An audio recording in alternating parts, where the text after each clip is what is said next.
Welcome to the Cyber Center for Biblical Studies. Hi, my name is Herb Bateman. Today we want to review a book entitled True Reason, Confronting the Irrationality of the New Atheism by Tom Gilson and Carson Weitneuer. We have with us today Mike Hontz, senior pastor at Pleasant View Bible Church, here with us to give us an idea of what this book is about. Mike, welcome. Thank you, Herb. All right, so as we think about this book, what would you tell me the thesis of this book? How might you describe the thesis? So the book is intending to be a response to an interaction against, or sort of with, but more of against the new atheist movement and arguments for God, arguments for Christianity, and a response to many of their attacks against it. Okay. When you think about the thesis and how he develops it, how does he develop his thesis? How does he do it? And is the book divided into sections? Is it basically a chapter approach? So, maybe what sets this book a little bit apart from others within the same similar genre would be the fact that these authors are particularly trying to refute the presupposition that the new atheist movement has, that essentially they have a corner on reason or logic. Okay. And he seems to try to reveal the elements of that presupposition that are false. And so there are chapters that talk about why Christianity and faith fit together well, why a worldview based on a belief in God is very fitting for somebody who is rational and logical, and how even the idea of logic and rationality spring from a belief in a rational creator, that apart from a rational creator who has a design in mind when he created the world, that sort of forms the foundation and the bedrock for believing that we are rational beings, rational creatures, and that the things that we imagine are true and make sense. And so that's maybe a premise that particularly the first several chapters kind of revolve around that premise. Okay. What caused you to consider this book? What caused you to, what prompted you to want to read this book? So, as a pastor, we at our church were considering the fact that so many of our young people go off to college and they are presented with arguments against God, against Christianity, and they seem ill-prepared to be able to interact with those topics. And so as we were talking as leaders at our church about that, we felt like it was important to make sure that apologetics of the Christian faith was something that we emphasized, something that we took time to develop, particularly for our young people. And so specifically, I and another man from our church decided to provide an elective on apologetics a few years back. We provided it for our teen Sunday school class, and for some of our adults, we did 2 times around with made it an elective our adults could come to. And so just needing to do some research on that. So I wanted something new, something that interacted and engaged with what was contemporary, the debates happening now. And so I bought this and a couple other books. And did it meet your need? Yeah, I think it did help to address a lot of the issues that are currently sort of the hot button issues that center around these issues and these debates. Okay. About, is belief in God rational? Does it make sense?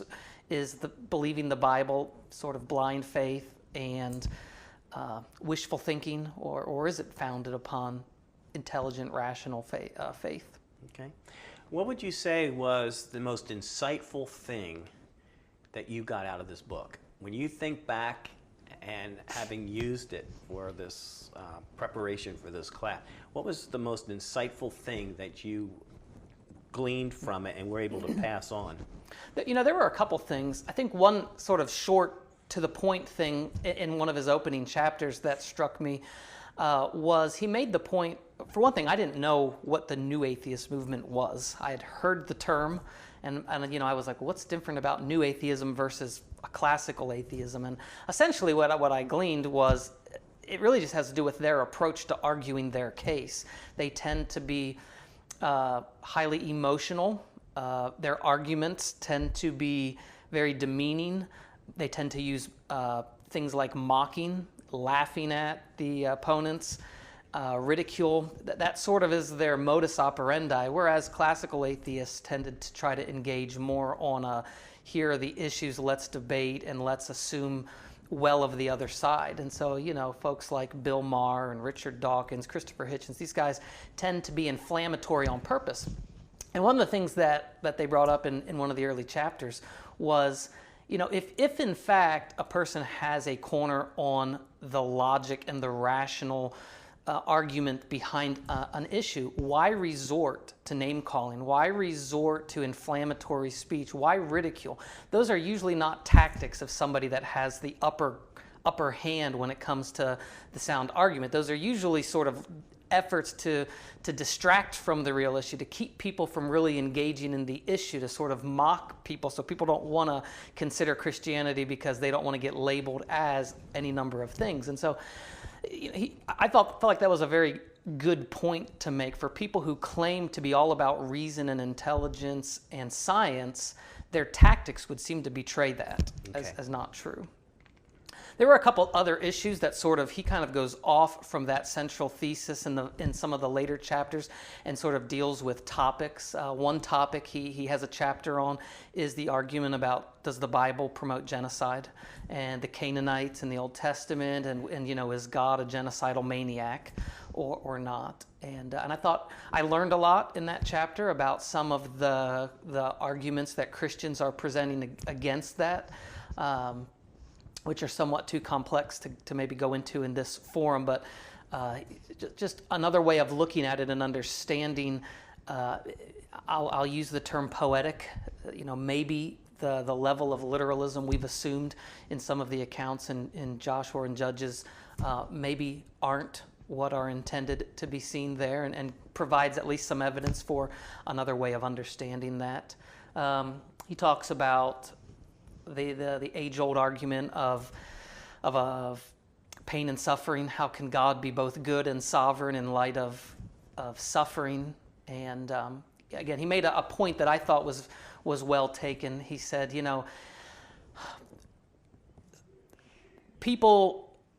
Christian philosophers will spend years putting together well thought out theodicies against the argument that God cannot exist in light of evil.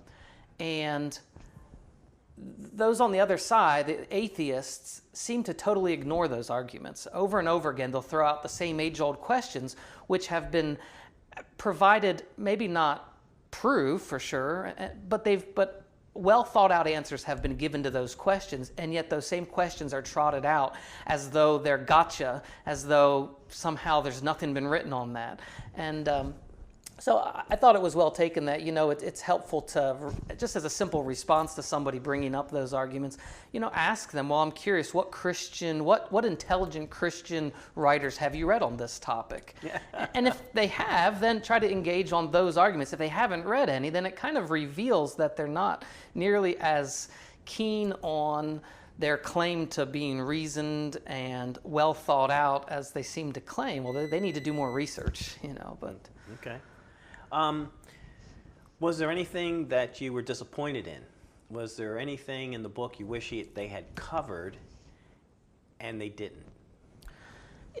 I don't think so. I think there was nothing that I came away from the book feeling like, boy, they really left me hanging here, or this was something that would have fit. I mean, there's so many topics a book like this could cover that, you could go and pick out certain elements of the apologetic question that weren't covered. But again, the point of the book wasn't to be an extensive textbook on apologetics. So no, I thought it was fair. Okay. So you developed this course that was to help teens as they go off to college and some of the issues that they would address, and this was the new atheist issue. What were some other books that you used and you incorporated into your course that kind of complemented this particular work? There is another book called Is God Just a Human Invention? And Other Questions by the New Atheist. That's not a word for word on the title, but I think it's Jonathan Morrow and Sean McDowell co-author that book. And actually that book, each chapter is written by somebody different. They're the general editors of the book. But so that book is a bit more topical in nature.